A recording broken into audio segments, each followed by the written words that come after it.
one of the technical wrestlers, man or woman, going today.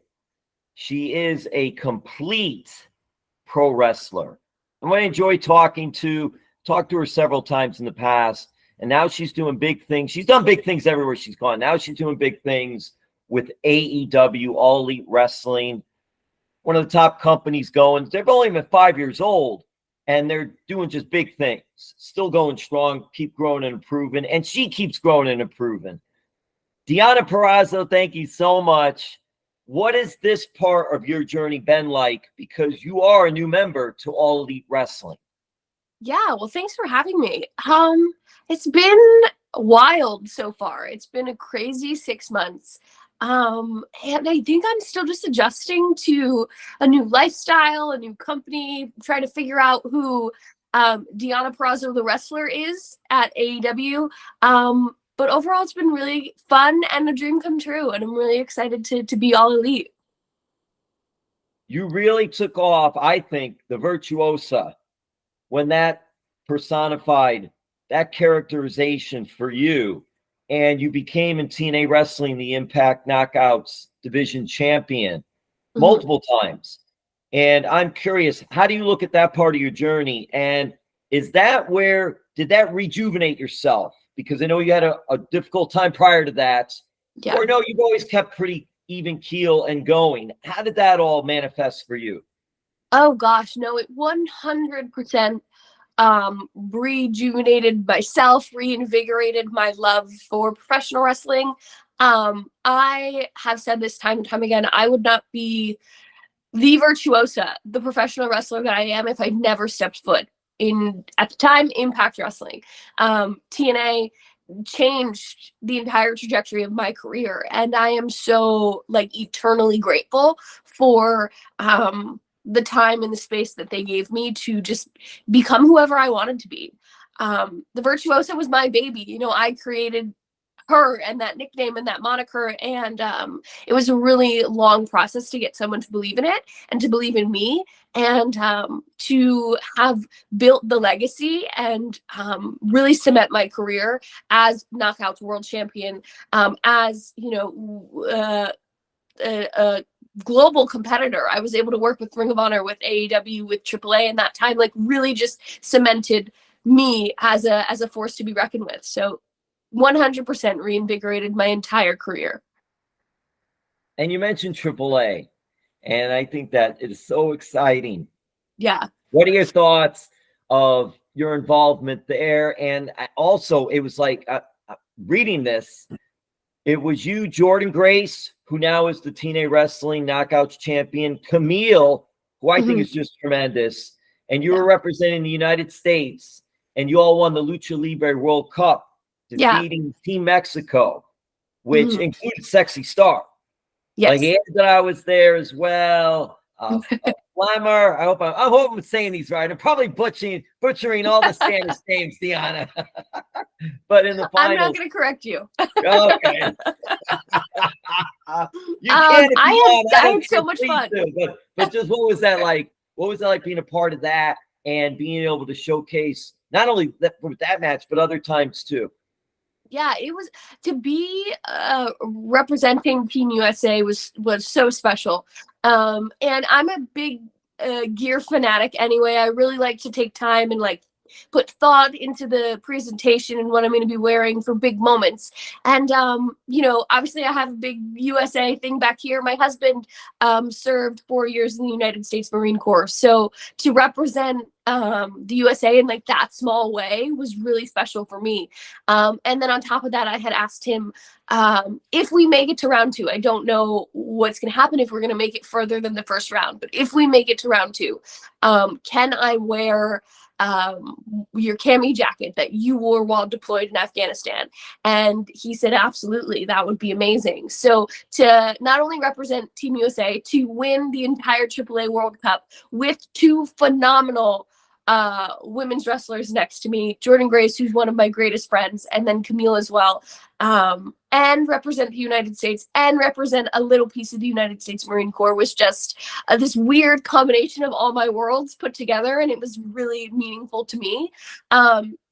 But on top of that, I'm a former Reina de Reinas champion. So I've worked with AAA a ton throughout the last 2 or 3 years, and to be able to do that so late in my career, I never thought it was possible. So I really relished in all of the Triple Manias that I got to do, all of the tournaments like the World Cup, to just leave my little stamp on AAA and the history that Lucha Libre has in Mexico.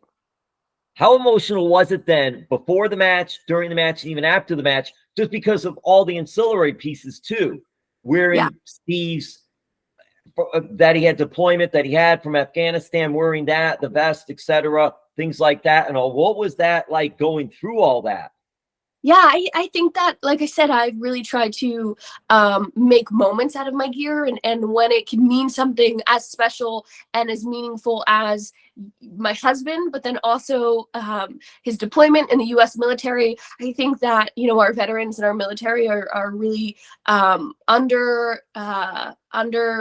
represented people in our community, and to just shine that little, I don't even know if it's shined a light, but for me, it was like, I'm going to wear this. I pointed and I gave a little heart to the Marines, and it just was really special, and it was really meaningful. And I'm glad that I got to have that moment for myself and my husband, and even just what it meant for our family. That's all that mattered to me. Yeah, that's interesting. My dad, God rest his soul, served in the U.S. Marine Corps, Semper Fi. He served in the Korean War and also, and it's always been special to him, meaningful for him, for things like that and all. So with AAA, you mentioned that you won the title there too. What is it like there? What is it like wrestling there, and the fans, and just how passionate and how they're at it too? Yeah, I unfortunately didn't get to see it as much when I first started, because we were still dealing with some of the lingering pandemic regulations and things like that. So my first Triple Mania wasn't, as huge as some of the other ones were, but to stand in, Mexico City and hold that Reina de Reinas championship up, there's only been a handful of other, foreigners who have won such a prestigious championship in AAA, and to be considered one of them, to know that weight that I was carrying on my back, and that I needed to represent this to the full extent.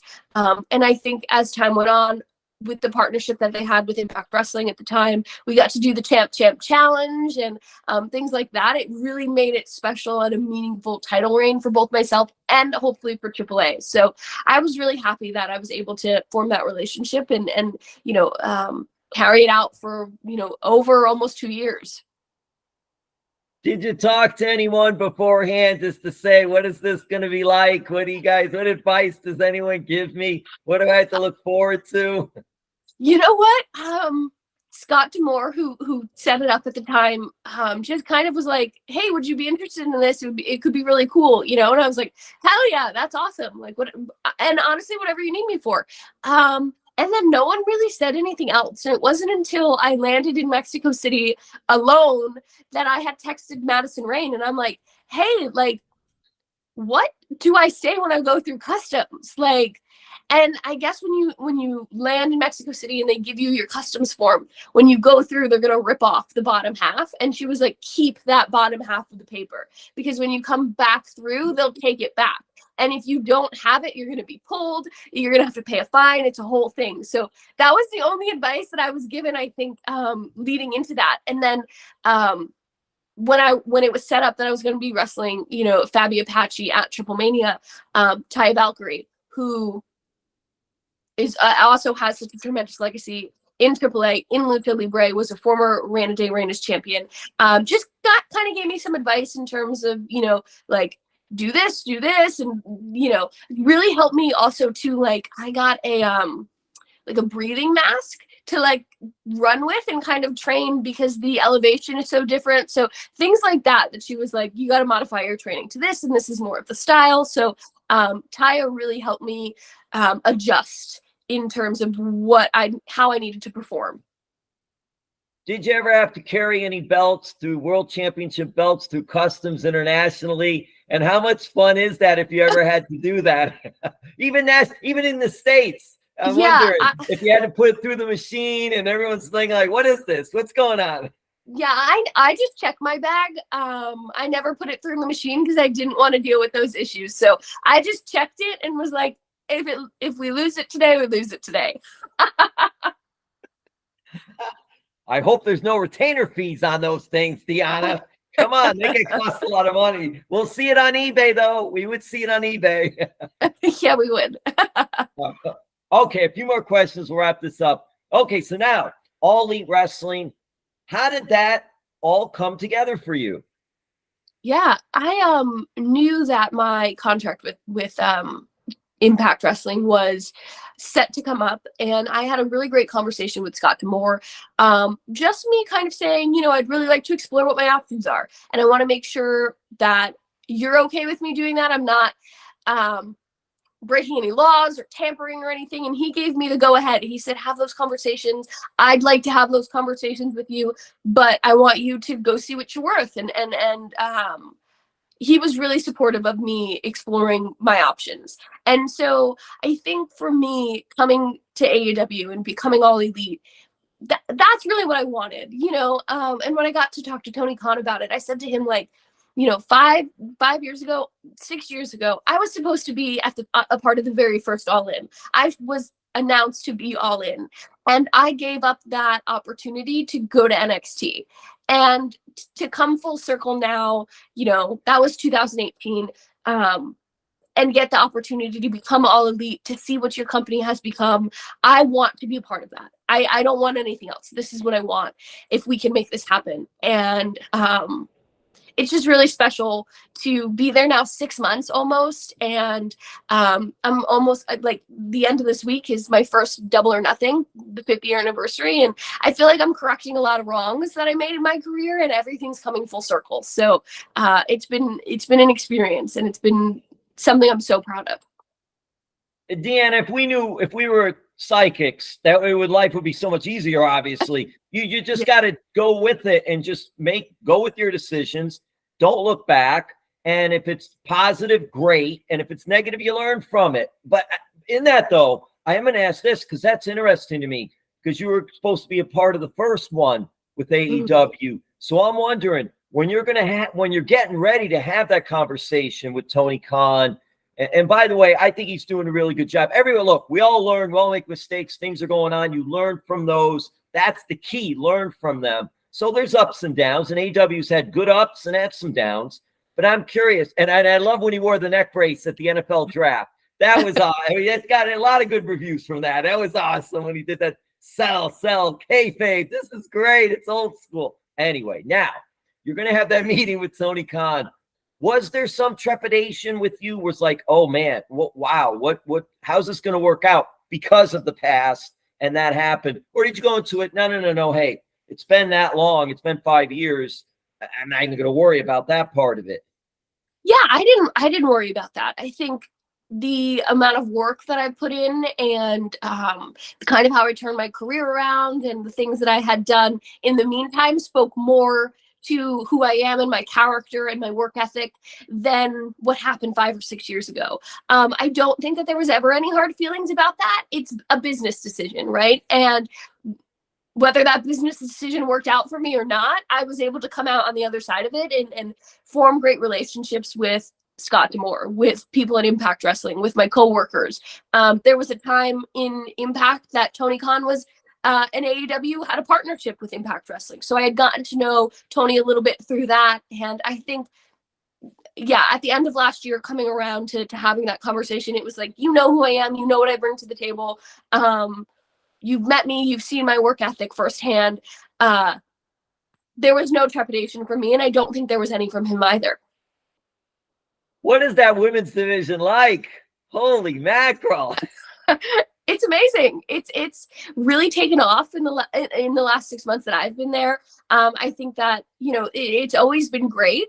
But I think that we're telling really great stories right now. I think that with me coming in and Mercedes Monet coming in, Tony Storm's new character has brought new life to the division. Mariah May has been such an integral part of our division. We've seen a lot of new characters and people who've been around since day one, but are kind of reinventing themselves and developing further. There's so much going on right now. And I think that no matter what show it plays out on, whether it's Dynamite, whether it's Rampage, whether it's Collision, whether it's Ring of Honor, there's women being used consistently and in really great storytelling. So, like I said, I am very proud to be a part of this division, very proud to be a part of this roster. And I just want to put my head down and do the work. You always do that and do it very well. So, okay, we are going to wrap this up. I don't want to go over time limit. It's curious to me, though, the timeless Tony Storm. And with Luther and Mariah May, that's just been great. I'm telling you, I don't know if it's been done. I watch as much as I can. But I'm going to tell you, Deonna, here, something to think about. See, I'm always trying to help. I'm always trying to help everybody, Deonna. I am. I try to be positive. I try to help everybody. So how freaked out would she be, the character, if you are there and you go black and white for a promo or a segment on her? Not always, just one time. Yeah. You get in her mind. Deonna, you get in her mind. That's it. You go. You can do it, Deonna. I like that. I like that, Jim. Yes. And I don't want any royalties. I do this for free, Deonna. No royalties. I don't want anything. We've recorded that. Yes, that's right. See, it's recorded. Exactly. So you don't have to worry about it. All right. The history. You are the queen of history. You are the history nerd. You have a degree now in history. So what is, if I ask you in history, in time, what is something you like to study about history? What are your thoughts of history in general? Yeah. My favorite time period is like the Cold War, JFK's presidency, the Cold War. And that's actually what I wrote my thesis on to graduate was nuclear presidential rhetoric of the Cold War. So that's really what you could consider me queen of the Cold War. I like it. That could be another persona if needed down the road. Who knows? Maybe it could be and all like that. And all. Wait, you mentioned JFK. Was there a second shooter, Deonna? Was there a second shooter? Ooh, I don't think so. Yes. I think there was one. Yes. And did they catch the right one, Deonna? Did they catch the right one? I don't think so. I don't know. Whoa. All right, Deonna, thank you so much as always. Thank you so much, Jim. You're awesome. You're just incredible in the ring, out of the ring. Say hi to Steve, please. Always look forward to seeing him. He's doing well, doing big things with TNA wrestling. That's great. Thank you so much for the time. Social media for fans. Go ahead, give us anything you want, anything else, and you wrap it up. Yeah. Well, thank you so much, Jim. Everyone can follow me at Deonna Purrazzo on Instagram and Twitter. X. Is it X? I don't know what it's called anymore. You know what I do? I do both. I do X Twitter. So it's supposed to be X, but everybody knows Twitter. So it'll take time. Who knows? But anyway. Yeah. Oh, well. Thank you, Deonna Purrazzo. Thanks so much, Jim.